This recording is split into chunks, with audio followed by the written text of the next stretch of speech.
TTD lucky draw పేరుతో ప్రచారం చేస్తున్న ఇద్దరిపై పోలీసులు కేసు నమోదు చేశారు.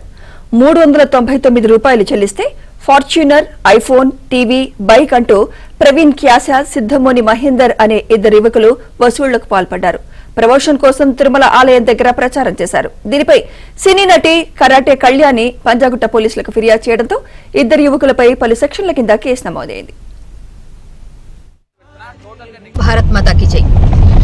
మొన్న 13వ తారీఖు రాత్రి 14వ తారీఖు అనుకోండి, బెట్టింగ్ యాప్స్ ఇప్పుడు లేవులే అనుకునేసరికి కొంతమంది యువకులు ఇన్ఫ్లుయెన్సర్స్ పేరుతో, వాళ్ళకి 1,00,000 మంది ఉన్నారనుకోండి సబ్స్క్రైబర్స్, అదే ఫాలోవర్స్, వెంటనే ఏం చేస్తున్నారంటే ఒక కారు కొంటున్నారు. ఆ కారుని ఒక 5-6 లక్షలకు కొని 400, 399, 199 ఇలా పెడుతున్నారు. బండి కానీ, కారు కానీ, టీవీలు, ఫ్రిడ్జ్లు చాలా ఉన్నాయి ఈ స్కీమ్స్ లో.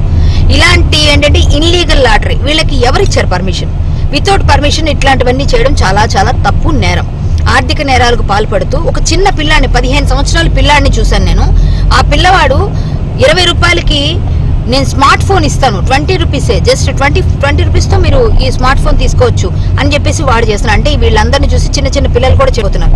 సో ఇంకా నేను ఉపేక్షించేది లేదని. అన్నిటికన్నా ముఖ్యమైన నేరం, ఘోరం ఏంటంటే తిరుమల వెంకటేశ్వర స్వామి గుడి సన్నిధిలో వాడు దర్శనంకి వెళ్ళి వచ్చి 199 రూపీస్ ఎంతో పెట్టి కింద QR కోడ్ ఇచ్చి వాడు వాట్సాప్లోనే మనం కట్టిన తర్వాత డబ్బులు రిసిప్ట్ పెడితేనే వాడు మనకి రెస్పాండ్ అవుతున్నాడు తప్ప ఫోన్ చేస్తే లిఫ్ట్ చేయట్లేదు. చాలా మంది పిల్లలు కట్టారు, బాధితులు ఉన్నారు.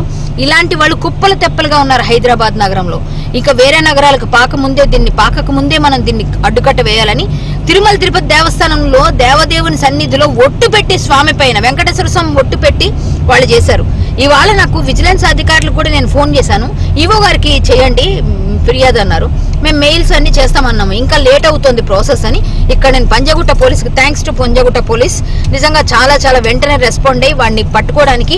ఇప్పుడు ఏదైతే వాడు నిన్న 16వ తారీఖున ఆక్షన్ పెట్టాడో ఆ వెహికల్ సీజ్ చేస్తాము, వాడి అకౌంట్స్ కూడా ఫ్రీజ్ చేస్తాము.